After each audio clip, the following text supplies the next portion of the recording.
அல்ஹம்துலில்லாஹ் அஷ்ஹது அன் லா இலாஹ இல்லல்லாஹ் வஹ்தஹு லா ஷரீக லஹ். இன்ஷா அல்லாஹ் நம்முடைய இந்த வாழ்க்கையில் பணம், செல்வ வளம், தர்மம் நாம் நிலைநாட்ட வேண்டிய நீதி இவைகளை பற்றி பார்ப்போம். பணம், செல்வ வளம் எனும் இந்த உலக ஆதாயங்களை வழங்குவதன் மூலம் நம்மை சோதனைக்கு உட்படுத்துவதாக கடவுள் அறிவுறுத்துகின்றார். சோதனை என்பது கட்டாயமானதாகவும் தவிர்க்க முடியாததாகவும் உள்ளது. எல்லா சூழ்நிலைகளிலும் நாம் கடவுளை மட்டும் வழிபடுகின்றோமா, கடவுளை மட்டும் சார்ந்திருக்கின்றோமா என்பதை நிரூபணம் செய்யும் விதமாகவே சோதனைகள் வடிவமைக்கப்படுகின்றன என்பதை உடன்படிக்கை தூதர் டாக்டர் ரசாத் நமக்கு சுட்டி காட்டுவார். பருவ காலங்களில் மழை பெய்தவுடன் முளைத்து அறுவடைக்கு பின் கூலங்களாகி போகக்கூடிய அந்த பசுமையான தாவரங்களை போன்றதுதான் இந்த வாழ்க்கை என்று கடவுள் நமக்கு அறிவுறுத்துறார். அதாவது நிலையற்ற, அழிந்து போகக்கூடிய குறுகிய கால வாழ்க்கை. ஒரு தாவரம் முளைத்து அது அறுவடை பின் கூலமாகி போகிறது ஒரு குறுகிய காலம். அது மாதிரி இந்த வாழ்க்கை குறுகிய கால வாழ்க்கை அப்படிங்கிறத கடவுள் நமக்கு அறிவுறுத்துறாரு. ஆனால் கடவுள் நமக்கு வாக்களிக்கக்கூடிய அந்த மறு உலக வாழ்க்கையோ நிலையானது, மகிழ்ச்சிகரமானதொரு மேலான வாழ்க்கை அப்படின்னு சொல்லி கடவுள் நமக்கு அறிவுறுத்துறாரு. கண்முன்னே இருக்கும் இந்த தற்காலிகமான ஒரு வாழ்க்கையா, காண முடியாத நிலையான மேலான வாழ்க்கையா என்ற தேர்வு நம் முன் வைக்கப்பட்டுள்ளது. நாம் நம்முடைய முன்னுரிமைகளை மாற்றி அமைத்துக் கொண்டு இந்த உலகின் இன்பங்களை அனுபவிப்பதில் மூழ்கி விடாமல் மறு உலக வாழ்க்கைக்கான நன்னெறியான காரியங்களில் ஈடுபட வேண்டும். 18 45 46 படிக்கிறேன். பூமியின் தாவரங்களை முளைப்பிப்பதற்காக விண்ணிலிருந்து நாம் இறக்கி அனுப்புகின்ற தண்ணீரை இந்த வாழ்க்கைக்கு உதாரணமாக அவர்களுக்கு எடுத்துரைப்பீராக. பின்னர் அவை காற்றில் அடித்துச் செல்லப்படும் கூலங்களாக மாறிவிடுகின்றன. கடவுள் அனைத்தையும் செய்யும் திறனுடையவராக இருக்கின்றார். செல்வமும் பிள்ளைகளும் இந்த வாழ்வின் இன்பங்களாகும். ஆனால் நன்மையான காரியங்கள் உம்முடைய இரட்சகரிடமிருந்து ஒரு நிரந்தரமான பிரதிபலனையும் மிகவும் மேலான ஒரு எதிர்பார்ப்பையும் வழங்குகின்றன. அப்போ இந்த வாழ்க்கை ஒரு சோதனை அப்படிங்கிறத பார்த்தோம். அந்த சோதனைக்கு கடவுள் செல்வத்தையும் பணத்தையும் நமக்கு வழங்குவதன் மூலம் நம்மளை சோதனைக்கு உட்படுத்துகிற அப்படிங்கிறத சொல்கிறாரு. ஆனால் நாம் இந்த உலக இன்பங்களை அனுபவிக்கிற மூழ்கி விடாமல் நன்னறியோடு இருக்கணுங்கிற அறிவுறுத்தலையும் கடவுள் நமக்கு கொடுக்குறாரு. கடவுள் நன்னறியின் மூலாதாரமாவார். கடவுளின் கட்டளைகளுக்கு கீழ்ப்படிந்து நடப்பது நன்னெறியாகும். அப்படி கடவுளின் கட்டளைக்கு கீழ்ப்படிந்து நடக்கக்கூடிய நம்பிக்கையாளர்களுக்கு கடவுள் நன்னெறியை விதிக்கிறேன் அப்படின்னு சொல்லி சொல்றார். நம்முடைய நன்னெறியை தடுப்பது எதுன்னு பார்த்தோம்னா சுயநலம். நம்முடைய சுயநலம் நம்ம பிறருக்காக எதையும் செய்யக்கூடிய நிலையிலிருந்து நம்மளை தடுக்கும். ஆனால் நம்ம நன்னெறியை அடைவது எப்படி அப்படின்னு சொல்கிறத கடவுள் நமக்கு என்ன அறிவுறுத்துறாருன்னா, தர்மத்தின் மூலமாக நீங்கள் நன்னெறியை அடையலாம் அப்படின்னு அறிவுறுத்துறார். 3:92 வாசிக்கிறேன். உங்களுக்கு பிரியமானவற்றிலிருந்து நீங்கள் தர்மம் கொடுக்காத வரையில் நீங்கள் நன்னெறியை அடைய முடியாது. அப்போ தர்மம் ஒரு நன்னெறியாக இருக்குது. நாம் நமக்கு பிரியமானதிலிருந்து கொடுக்கணும் அப்படிங்கிறது கடவுள் நமக்கு அறிவுறுத்துறார். நமக்கு பிரியமானவற்றிலிருந்து நாம் தர்மம் செய்தால் நாம் நன்னெறியை அடையலாம் அப்படின்னு கடவுள் நமக்கு அறிவுறுத்துறாரு. மேலும் நீங்கள் தர்மமாக எதனை வழங்கினாலும் கடவுள் அதனை முற்றிலும் அறிந்தவராக இருக்கின்றார். ஆகவே உங்கள் சொந்த நலனிற்காக நீங்கள் தர்மம் கொடுக்க வேண்டும். எவரொருவர் தன் சொந்த கஞ்சத்தனத்திலிருந்து பாதுகாக்கப்படுகின்றாரோ அவர்கள்தான் வெற்றி பெற்றவர்கள் ஆவார்கள். அப்போ நாம் செய்யக்கூடிய அந்த தர்மமானது நம்முடைய சொந்த நலனிற்காக அப்படிங்கிறத நாம் மனசில் நிறுத்தி நாம் செய்யக்கூடிய தர்மம் சிறந்ததாக இருக்கும்.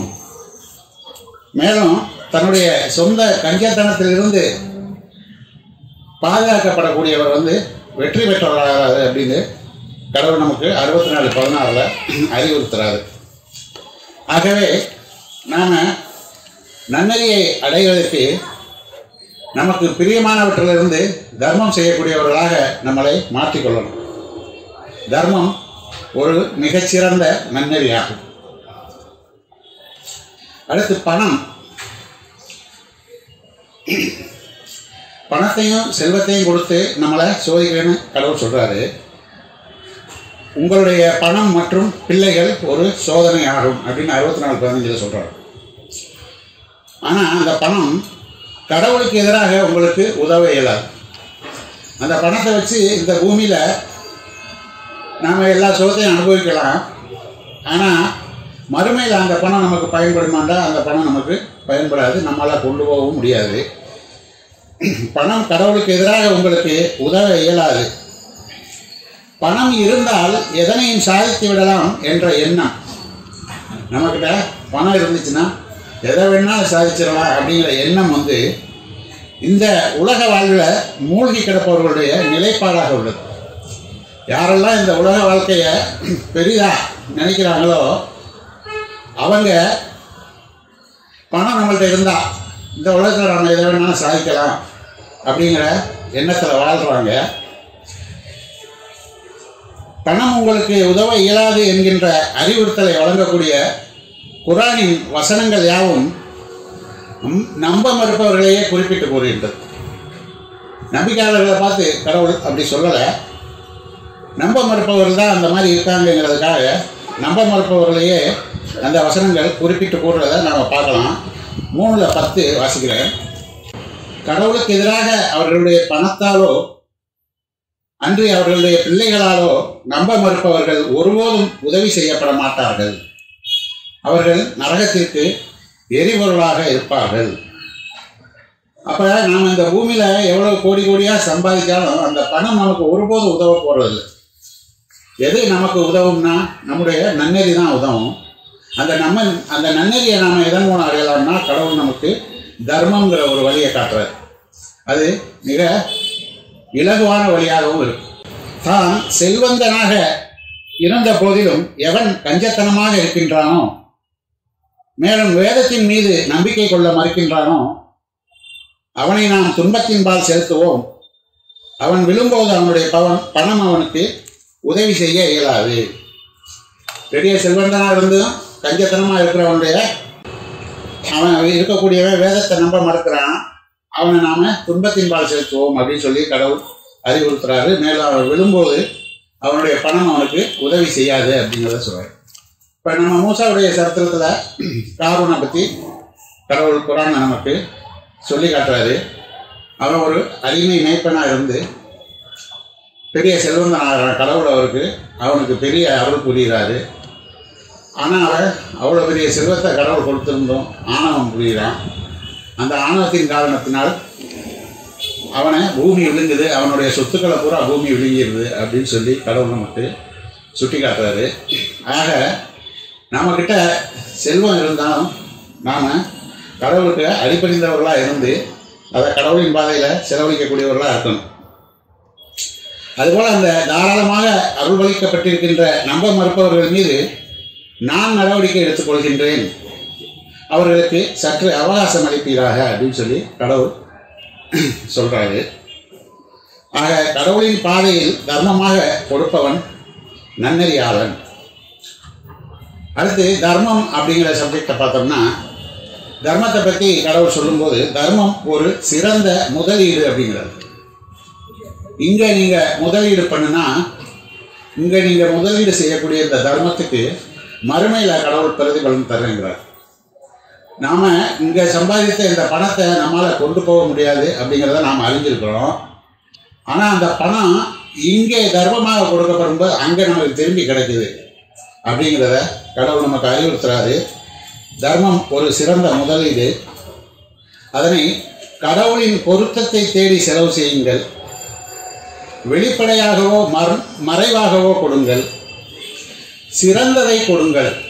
தர்மம் கொடுக்குறேங்கிற பேரில் நம்மகிட்ட இருக்கக்கூடிய வீணானவற்றை கொடுக்கக்கூடாது, சிறந்ததை கொடுங்கள் அப்படின்னு சொல்கிறாரு. அதுபோல் ஏழைகளுக்கு கொடுங்கள், இரவு பகல் பாராமல் கொடுங்கள் அப்படின்னு. அந்த காலத்தில் நம்ம ஊரில் இருக்கும்போது வீடுகளில் மகரிபுக்கு பிறகு யாராவது தர்மம் கேட்டு வந்தாங்கன்னா பெண்கள் திட்டக்கூடியவங்களாக இருப்பாங்க, விளக்கு வச்ச பிறகு வர்றான் அப்படிங்கிற மாதிரி. ஆனால் கடவுள் என்ன சொல்கிறாருன்னா, இரவு பகல் பாராமல் தர்மம் கொடுங்கள்னு சொல்கிறாரு. நம்ப மறுக்கின்றவன் செய்வதைப் போல் காட்டிக்கொள்வதற்காக செய்யாதீர்கள் அப்படிங்கிறது. நம்ப மறுக்கக்கூடியவங்க வீட்டுக்கு முன்னாடி ஒரு 100 பேரை குடிச்சு வச்சுட்டு ஆளுக்கு 10-10 ரூபாய் கொடுத்துக்கிட்டு இருப்பாங்க. அந்த மாதிரி செய்கிற இதெல்லாம் பார்க்குறோம் நம்ம. அது என்னங்கிறது நமக்கு தெரியும். அப்போ நம்ப மறுப்பவர்கள் செய்கின்றதை போல் காட்டிக்கொள்வதற்காக செய்யாதீர்கள். அவமரியாதை செய்து தர்மத்தை நீங்கள் பயனற்றதாகி ஆக்கிவிடாதீர்கள் அப்படின்னு சொல்லி கடவுள் அறிவுறுத்துறாரு.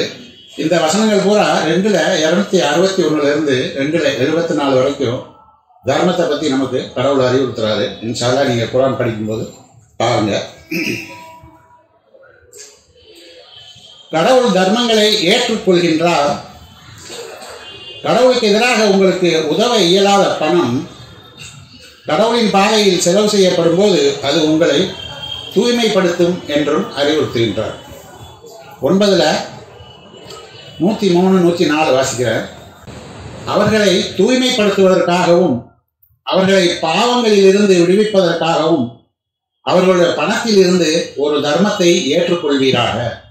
நபி முகமதுகிட்ட சொல்கிறாரு, அவங்க நம்பிக்கையாளர்களாக வந்தாங்கன்னா அவங்க கிட்ட இருந்து தர்மத்தை வாங்கி செலவு செய்யுங்க, அவங்கள அது தூய்மைப்படுத்தும், அவர்களுடைய முந்தைய பாவங்களை அது நீக்கும் அப்படின்னு சொல்லி நபி முகமதுகிட்ட சொல்கிறாரு. அல்லாஹ் அவர்களுடைய பணத்தில் இருந்து ஒரு தர்மத்தை ஏற்றுக்கொள்வீராக, அத்துடன் அவர்களை ஊக்கப்படுத்துவீராக. ஏனெனில் உம்முடைய ஊக்கப்படுத்துதல் அவர்களுக்கு மறு உறுதி அளிக்கின்றது. கடவுள் செவியேற்பவர், எல்லாம் அறிந்தவர்.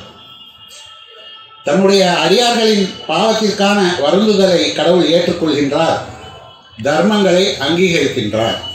தர்மங்களை அங்கீகரிக்கின்றார் என்பதையும் கடவுள் மீட்பவர், மிக்க கருணையாளர் என்பதையும் அவர்கள் புரிந்து கொள்ளவில்லையா அப்படின்னு கேட்குறாரு.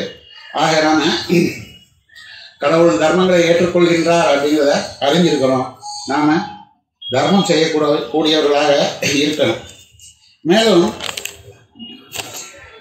எந்த பேரமும் உறவு முறை சலுகைகளும் பரிந்துரையும் இல்லாத ஒரு நாளில் வருந்தாமல் இருப்பதற்காக ஒரு மிகச்சிறந்த பேரத்தை கடவுள் அறிவிக்கின்றார். 61:10-12 வரையும் கடவுள் ஒரு வியாபாரத்தை நமக்கு அறிவிக்கிறாரு. அதாவது நாம் எந்த ஒரு பரிந்துரையும் எந்த ஒரு பேரமும் இல்லாத அந்த நாளில் போய் நாம் மயங்கி நிற்காமல் இப்போவே கடவுள் நமக்கு அளிக்கக்கூடிய இந்த பேரத்தை நாம் பயன்படுத்திக்கிட்டால் நமக்கு மறுமையில் அது சிறந்ததாக இருக்கும். மிகச்சிறந்த பேரம் அப்படிங்கிற உபதலைப்பில் 61:10 நம்பிக்கை கொண்டோரை, உங்களைத்தான் வழி நிறைந்த தண்டனையில் இருந்து உங்களை காக்கக்கூடிய ஒரு வியாபாரத்தை உங்களுக்கு நான் தெரிவிக்கின்றேன். கடவுள் மற்றும் அவருடைய தூதரின் மீது நம்பிக்கை கொண்டு மேலும் உங்களுடைய பணத்தையும் உங்களுடைய வாழ்வுகளையும் கொண்டு கடவுளின் நிமித்தம் நீங்கள் பாடுபடுங்கள். நீங்கள் மட்டும் அறிந்திருந்தால் இதுவே உங்களுக்கு மிகச்சிறந்த பேரமாகும். இதற்கு பிரதிபலனாக அவர் உங்களுடைய பாவங்களை மன்னிப்பார். மேலும் ஏதேன் தோட்டங்களில் அழகிய மாளிகைகளுடன் ஆறுகள் பாயும் தோட்டங்களுக்குள் உங்களை அனுமதிக்கின்றார். இதுவே மகத்தான மாபெரும் வெற்றியாகும். அப்போ நாம் இங்கே தர்மம் செய்வதன் மூலம் நமக்கு மறுமையில் ஏதேன் தோட்டத்தில் ஒரு அழகிய மாளிகையை கடவுள்கிட்ட நாம் ரிசர்வ் செஞ்சுக்கலாம் அப்படிங்கிறத நாம் மனசில் வச்சு உங்கள்கிட்ட மேலதிகமாக இருக்கிறத நீங்கள் கடவுளின் பாதையில் தர்மம் செய்யுங்க. கடவுள் தர்மவான்களை நேசிக்கின்றார். இன்ஷா அல்லாஹ் தொடர்ந்து பார்ப்போம். தூபு இலல்லாஹ், அல்ஹம்துலில்லாஹ், அஷ்ஹது அன் லா இலாஹ இல்லல்லாஹ் வஹ்தஹு லா ஷரீக லஹ். அடுத்து நீதி, எந்த நீதி அப்படிங்கிறத இன்ஷா அல்லாஹ் பார்ப்போம்.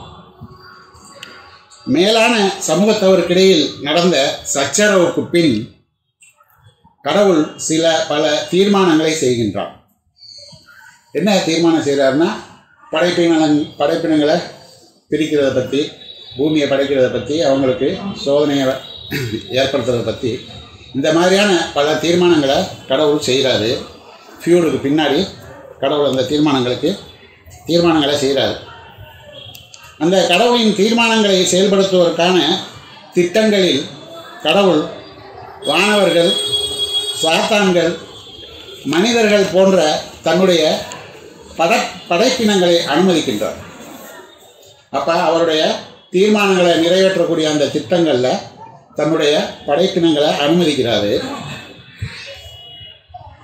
குறிப்பாக வானவர்களை இரகசியமான காரியங்களில் உட்படுத்துகின்றார். மேலும் காற்றை ஓட்டுவதற்காக, மேகங்களை எழுப்புவதற்காக, வாழ்வாதாரங்களை பகிர்ந்தளிப்பதற்காக, தூது செய்திகளை சேர்ப்பிப்பதற்காக வானவர்களை தன்னுடைய திட்டங்களில் கடவுள் உட்படுத்துகிறார். 77 1 to 6 வரையும் அந்த வசனங்கள் இன்ஷா அல்லாஹ் வாசிக்கிறேன். கடவுளின் பெயரால் தொடர்ந்து அனுப்பப்படுகின்ற வானவர்கள் காற்றை ஓட்டுவதற்காக, மேகங்களை எழுப்புவதற்காக, வாழ்வாதாரங்களை பகிர்ந்தளிப்பதற்காக, தூது செய்திகளை சேர்ப்பிப்பதற்காக, நற்செய்திகளை, அவ்வண்ணமே எச்சரிக்கைகளை, ஆக வானவர்களை கடவுள் இந்த மாதிரி பயன்படுத்துகிறாரு. அடுத்து சாத்தான்களை அவருடைய திட்டத்தில் எப்படி பயன்படுத்துகிறாருன்னா, மனிதர்களுக்கு கூட்டாளிகளாக நியமிக்கிறது மூலம் நம்ப மறுப்பவர்களை தூண்டுவதற்காக, தீமையையும் ஒழுக்கக்கேட்டையும் ஆதரிப்பதற்காக, மனிதனை ஏமாற்றுவதற்காக, இவ்வாறாக மனிதர்களின் சுய ரூபங்களை அவர்களுக்கே வெளிப்படுத்தி காட்டுவதற்காக கடவுள் சாத்தான்களை தன்னுடைய திட்டத்தில் பயன்படுத்துகிறாரு, அனுமதிக்கின்றார். கடவுள் இறுதியான நீதிபதியாக இருக்கார். மேலும் மக்கள் நீதியை ஆதரிக்கும் பொருட்டு வேதத்தையும் சட்டத்தையும் நாம் அவர்களுக்கு இறக்கி அனுப்பினோம் என்று கூறுகின்றார். மக்கள் நீதியை ஆதரிக்கணும். எந்த நீதி? இந்த பூமியில் நடக்கக்கூடிய அநியாயங்களுக்கு எதிரான நீதியை நம்மளை நிலைநாட்ட சொல்லலை கடவுள் எந்த நீதியை குறிப்பிடுறாருன்னா, கடவுள் மட்டும் லா இலாஹ இல்லல்லாஹ் அப்படிங்கிறது கடவுளுடைய நீதி. கடவுளுடன் மற்றொன்று இன்னொன்றும் தெய்வம், அதுவும் கடவுளுக்கு சமம் அப்படின்னு சொல்கிறது அநீதி இல்லையா? அப்போ கடவுள் மட்டும்ங்கிறத நீதி. லா இலாஹ இல்லல்லாஹ் என்ற நீதியை நிலைநாட்டுவதற்காக கடவுள் நமக்கு வேதத்தையும் சட்டங்களையும் இறக்கி அனுப்பினேன் அப்படின்னு சொல்கிறார். அப்போ கடவுள் மட்டும் அவங்கள நீதியை நாம் நிலைநாட்டுறதுக்கு வழிபாட்டு அனுஷ்டானங்களை நமக்கு கடவுள் வழங்கியிருக்காரு. அதுபோல் சமூக நீதியை நிலைநாட்டுவதற்கு கடவுள் கடமையான தர்மத்தை விதியாக்கியிருக்கார். பின்னிணைப்பில் தூதர் சொல்கிறாரு ரசாது, இந்த கடமையான தர்மத்தை முறையாக அனைவரும் வழங்கும் போது இந்த பூமியில் எவரொருவரும் உணவின்றி தங்க இடமின்றி இருக்க மாட்டாங்க, எல்லாருக்கும் சமமாக எல்லாம் கிடைச்சிரும். அப்போ இந்த கடமையான தர்மம் முழுமையாக செயல்படுத்தப்படும் போது இந்த பூமியில் சமூக நீதி நிலைநாட்டப்படும் அப்படின்னு சொல்லி அவர் பின்னிணைப்பில் சொல்கிறாரு. மேலான கூட்டத்தாருக்கிடையில் நடந்த சச்சரவின் போது ஏற்றுக்கொள்ள மறுக்கப்பட்ட லா இலாஹ இல்லல்லாஹ் எனும் இந்த நீதியை நிலைநாட்டும் பொறுப்பை மனிதனுக்கு வழங்கி இருக்கின்றார் கடவுள். நீங்கள் நீதியை நிலைநாட்ட வேண்டும், விதிமுறையினை மீறக்கூடாது. அந்த நீதியை நாம் நிலைநாட்டுவதற்கு நாம் அடிபணிந்தவர்களாக, நன்னெறியாளர்களாக கடவுளின் பாதையில் பாடுபட வேண்டும். மேலும் சமூக நீதியை ஆதரிக்கும் பொருட்டு, சமூக நீதியை காக்கும் பொருட்டு தர்மவான்களாக கடமையான தர்மத்தை பேணுதலாக கொடுக்கவும் வேண்டும். கடவுளை வழிபடுபவர்கள் எப்பொழுதும் அவர்களுடைய தொடர்பு தொழில்களை கடைபிடிப்பவர்கள். அவர்களுடைய பணத்தில் ஒரு பகுதி ஒதுக்கி வைக்கப்படுகின்றது ஏழைகள் மற்றும் தேவையுடையவர்களுக்காக. அப்போ கடவுளை வழிபடக்கூடியவங்க எப்பொழுதும் தன்னுடைய தொடர்பு தொழுகையை சரியாக தொழக்கூடியவங்க நன்னெறியாளர்களாக இருப்பாங்க. அந்த நன்னெறியாளர்களின் பணத்தில் ஒரு பகுதி ஒதுக்கி வைக்கப்படுது. யாருக்காக அப்படின்னா ஏழைகள் மற்றும் தேவையுடையவர்களுக்காக.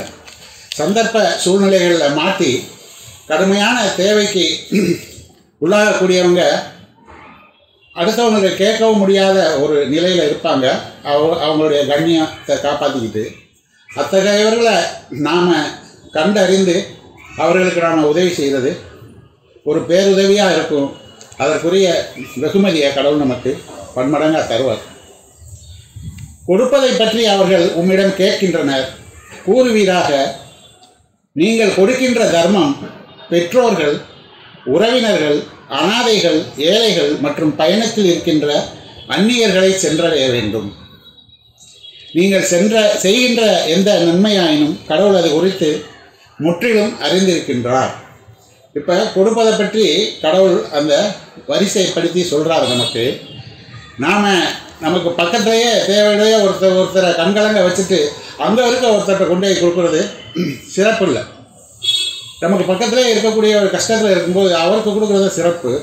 அதுபோல் பெற்றோர்கள் நமக்கு அருகாமையில் இருக்காங்க, உறவினர்கள் நமக்கு அருகாமையில் இருக்காங்க, அவங்களுக்கு கொடுத்ததுக்கு அனாதைகளை பார்த்தா அனாதைகளுக்கு கொடுங்க, ஏழைகளுக்கு கொடுங்க, பயணத்தில் இருக்கிற அந்நியர்களுக்கு கொடுங்க அப்படிங்கிறத கடவுள் நமக்கு அறிவுறுத்துகிறாரு.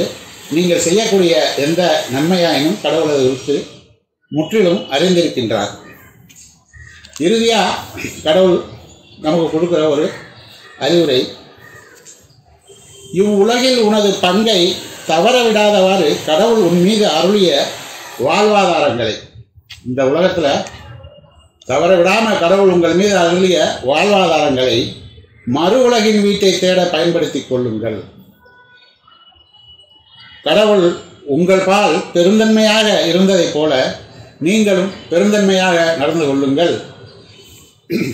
சுயநலத்தால் நாம் நம்முடைய செல்வங்களை பதுக்கி வச்சுக்கிற கூடாது. அந்த பணம் ஒருபோதும் நமக்கு உதவாது. இன்ஷா அல்லாஹ் நாம் கடவுளின் பாதையில் கடவுளுடைய நீதியை நிலைநாட்டி நன்னறியாளர்களாக செயல்பட நமக்கு கடவுள் அருள் புரியணும்னு வேண்டி நிறைவு செய்கின்றேன். ஹக்கீம் சலாம்.